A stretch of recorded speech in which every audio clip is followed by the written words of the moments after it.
बिस्मिल्लाहिर्रहमानिर्रहीम। उर्दू में जो एक लफ्ज़ हम यूज़ करते हैं बहाने बहाने से, वो किताब देने के बहाने मुझसे मिलने आई, वो बिरयानी देने के बहाने मुझसे मिलने आई। बहाने बहाने से इसको इंग्लिश में किस तरह ट्रांसलेट करते हैं, चलें स्टार्ट करते हैं।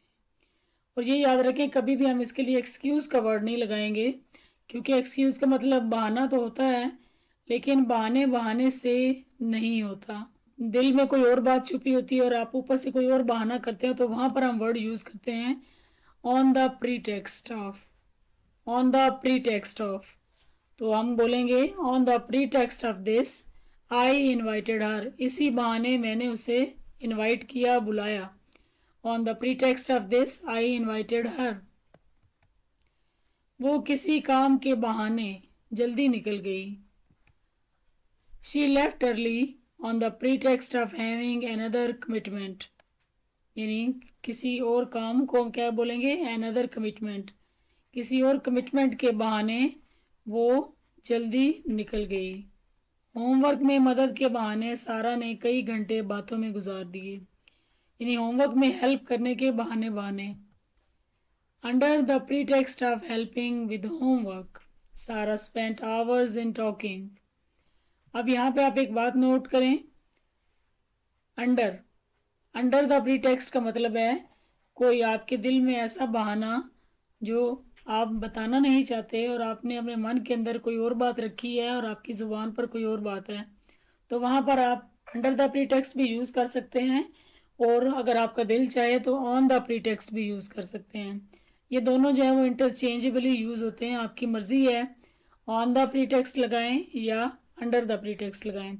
दोस्ती के बहाने उसने मेरा लैपटॉप लिया और कभी ना लौटाया। Under the pretext of friendship, दोस्ती के बहाने। ही बोरोड माई लैपटॉप, उसने मेरा लैपटॉप उधार लिया।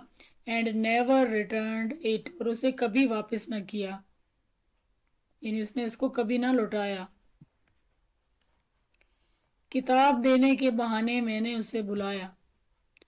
आई इन्वाइटेड हर, मैंने उसे बुलाया। Under the pretext of giving a book, किताब देने के बहाने, अंडर द प्रीटेक्स्ट ऑफ। इसी बहाने मैं तुम्हारे साथ कुछ वक्त गुजार लूंगा। On the pretext of this, या आप यूं भी कह सकते हैं under the pretext of this I would like to spend some time with you. On the pretext of this I would like to spend some time with you. ये तो अक्सर होता है कि जो सियासतदान हैं वो प्रॉब्लम्स को हल करने के बहाने असल में वोट मांगते हैं। The politician on the pretext of solving community issues demand vote.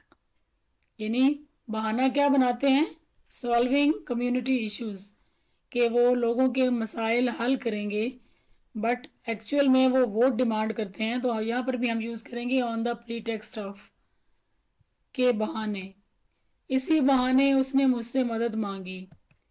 On the pretext of this, यानी इसी बहाने। She asked me for help, उसने मुझसे मदद मांगी। इसी बहाने उसने अपना फैसला बदल दिया।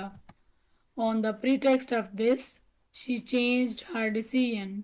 वीडियो अच्छी लगी हो तो प्लीज़ इसको लाइक कर दें और दोस्तों में भी शेयर किया करें, ताकि ज़्यादा से ज़्यादा लोग हमारे चैनल की तरफ आएँ और उनको भी इंग्लिश सीखने का मौका मिले और हर उस स्टूडेंट तक पहुँचे जो इंग्लिश सीखना चाहता है।